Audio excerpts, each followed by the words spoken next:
Assalamualaikum warahmatullahi wabarakatuh. Halo semuanya. Sekarang kan lagi kondisinya kayak begini ya. Lagi zaman-zamannya corona. Dari awal Februari yang pertamanya 2 kasus doang. Terus pemerintah diam aja, gak mau buka mulut. Sampai pada akhirnya sampai bulan ini, bulan November tahun 2020, kasusnya menjadi ratusan ribu. Bahkan sampai ribuan orang yang meninggal juga. Mirisnya negeri kita ini. Berawal dari mengabaikan sampai tertatih-tatih dalam menangani kasus ini. Wabah global yang dimulai pertama kali di kota Wuhan, Cina pada Desember 2019 lalu, sekarang sudah hampir menguasai seluruh dunia. Separuh dunia sudah kewalahan menghadapi kasus ini.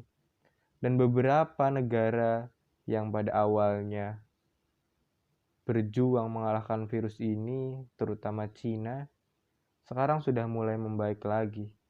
Lalu apa kabar negara kita ini?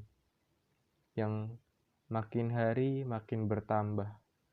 Ribuan orang setiap hari terdampak, puluhan orang meninggal, dan tentu saja tidak sedikit dari keluarga mereka yang sedang berduka.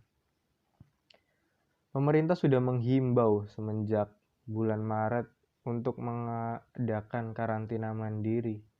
Diberlakukannya PSBB untuk mengurangi penyebaran virus ini. Pembelajaran pun diadakan secara daring, dilakukan secara online dari rumah masing-masing ya. Tentu saja di sini kan teknologi yang berperan. Siapa lagi kalau bukan para pemuda, para milenial yang bisa menggunakan teknologi, yang mengerti tentang seluk-beluknya teknologi.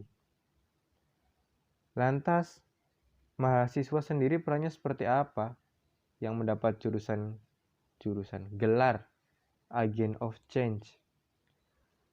Apakah Agent of Change hanya sebuah gelar semata, gelar tertulis yang tidak ada artinya? Tentu saja mahasiswa harus membuktikannya dong. Terus apa mahasiswa itu perannya apa dalam pandemi ini?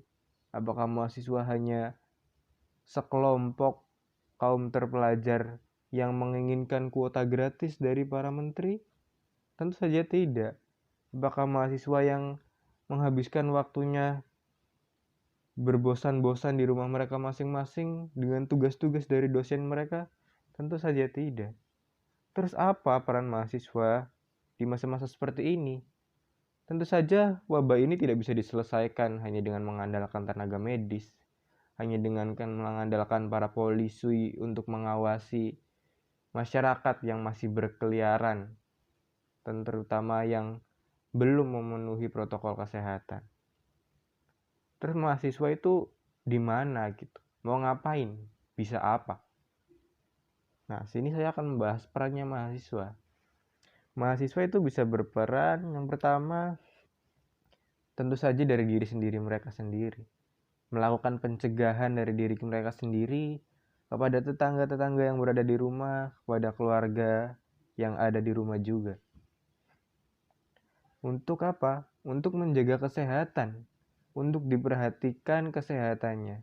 Di rumah bukannya cuma malas-malasan doang, ya tapi harus olahraga atau melakukan aktivitas supaya badan tidak lemas dan sistem imun menjadi lemah. Kita harus melatih tubuh kita, membuat sistem imun yang di dalam ada diri kita untuk menangkal atau mengurangi resiko terinfeksinya virus ini. Lalu yang kedua, mahasiswa kan suka banget tuh sama media sosial. Main Instagram, WhatsApp, Twitter, atau yang lainnya. Nah, itu tuh harus dimanfaatkan. Manfaatkan untuk apa? Ya tentu saja untuk memberikan informasi-informasi yang valid. Informasi-informasi yang tidak mengandung hoax, terutama yang berkaitan tentang wabah ini. Kan semua orang nggak bisa nih baca informasi keluar rumah, beli koran, atau berbincang-bincang dengan tetangga mengenai apa yang sedang terjadi sekarang ini. Kebanyakan orang buka HP, buka laptop, buka sosial media. Baca nih apa aja. Misalnya buka WhatsApp, status WA teman tentang misalnya jumlah korban COVID hari ini berapa. Nah, itu sangat penting untuk dilakukan. Nah, mahasiswa salah satu peranan yang bisa dilakukannya yaitu cari informasi. Terus bisa juga memberikan semangat untuk keluarga yang terdampak wabah ini, terutama yang sedang menjadi berduka. Itu memberikan semangat untuk tidak hanya disesali, melainkan untuk dijadikan pembelajaran untuk masyarakat-masyarakat yang lainnya. Lalu apalagi? Poin yang ketiga itu mengajak untuk mengikuti gerakan-gerakan sosial. Contohnya apa? Contohnya mengajak nih tetangga-tetangga yang masih berkeliaran. Misalnya, Bu, kalau mau keluar pakai masker jangan lupa. Pak, kalau mau keluar jangan lupa bawa hand sanitizer biar nggak tertular gitu. Kalau mau keluar tolong jaga jarak gini-gini. Nah, itu memberikan himbauan untuk mematuhi protokol kesehatan. Nah, itu peran kita sebagai mahasiswa. Bisa juga menjadi relawan kemanusiaan. Misalnya, orang-orang dari kesehatan nih turun ke lapangan, bagi-bagi masker, bagi-bagi sembako, bagi-bagi alat-alat ini itu. Nah, peran kita yaitu bantu. Walaupun bantu-bantu doang itu juga masih berperan loh. Biar tenaga medis itu tidak susah sendiri, melainkan kita sebagai mahasiswa ikut turun tangan, ikut serta dalam mensukseskan program-program yang telah dibuat oleh pemerintah untuk menangani pandemi ini. Dan yang terakhir atau yang keempat, itu bisa juga dilakukan dengan menggalang dana. Kan teknologi udah maju nih, sosial media juga udah jadi dunia kedua lah ibaratnya bagi orang-orang sekarang nih, terutama para milenial. Tentu saja galang dana yang dilakukan juga nggak cuma terjun ke lampu merah, pakai kardus, nulis poster, orasi gini-gini, minta sumbangan ke orang-orang di jalan. Tentu saja bukan cuma seperti itu yang mesti dilakukan. Melainkan kita bisa gunain media sosial kita. Misalnya nulis poster tapi melalui media sosial, dicantumkan rekening untuk memberikan donasi berupa uang atau transfer atau apalah. Terus kita bisa kirim nih misalnya ke status WhatsApp, ke Instastory IG, atau kita bisa juga kirim ke grup-grup keluarga, grup-grup teman sekolah gitu untuk ikut serta dalam memberikan bantuan kepada mereka-mereka yang terdampak pandemi ini. Ya, itu salah satu beberapa contoh yang bisa dilakukan mahasiswa untuk ikut serta dalam mensukseskan program-program pemerintah supaya negara kita ini kembali normal, kembali menghirup udara segar yang dulu pernah kita rasakan, tidak tertindas seperti sekarang ini. Mau kemana-mana takut kena corona, mau kemana-mana takut kena ini itu, takut kena polisi, takut kena ini. Ya itu kan hidup di bawah tekanan namanya. Terus adapun mahasiswa juga bisa memberikan tips-tips nih kepada orang-orang di luar sana. Misalnya lagi pandemi kayak gini nih kan di rumah doang nih.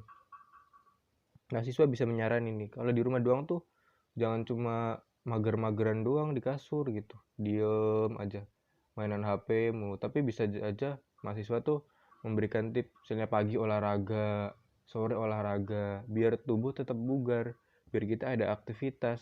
Atau mahasiswa juga bisa ngirim link-link blog atau e-book tentang bacaan-bacaan untuk menambah wawasan. Jadi walaupun tetap di rumah saja, wawasan tetap bertambah.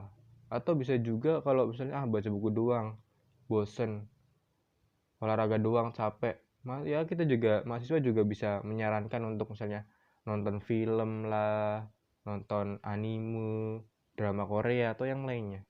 Itu juga bisa membuat pikiran kita kembali terhibur, jadi nggak jenuh-jenuh amat di rumah. Ya gitulah mahasiswa tuh kan agen perubahan, jadi tahu apa yang baik untuk masa depan bangsanya, untuk masyarakat-masyarakat, terutama anak-anak sampai pemuda, bahkan yang sudah tua, bagaimana cara menyikapi pandemi ini. Ya, mungkin itu saja yang bisa saya sampaikan. Kurang lebihnya mohon maaf. Assalamualaikum warahmatullahi wabarakatuh.